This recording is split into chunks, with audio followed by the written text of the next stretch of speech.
O'zbekiston, Toshkent, Podrobno o'z axborot agentligi.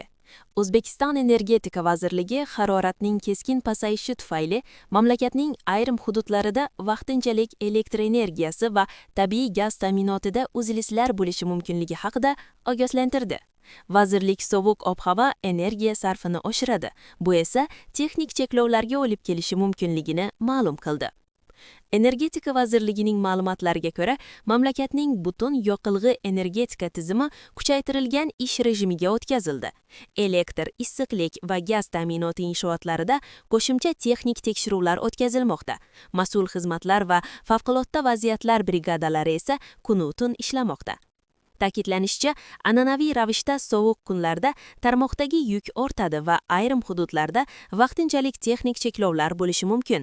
Iste'molchilarga elektr energiyasi va tabiiy gazdan samarali foydalanish va isitish moslamalarini energiya tejash rejimida ishlatish tavsiya qilindi. Mutaxassislarning ta'kidlashicha, uylarda qo'shimcha izolyatsiya va issiqlikni saqlash energiya tarmog'idagi yukni kamaytirishi mumkin.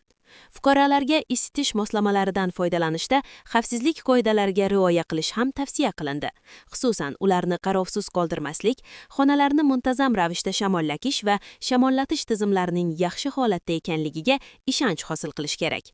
Energetika vazirligi uglerod oksidi bilan zaharlanish xavfi tufayli yopiq joylarni isitish uchun ochiq olov yoki nosoz jihozlardan foydalanish taqiqlanganini eslatdi. O'zbekiston aholisi elektr energiyasi va gaz uzilishlari bilan bog'liq har qanday savol bo'yicha bizning 24/7 qo'ng'iroq markazlarimizga qo'ng'iroq qilishlari mumkin.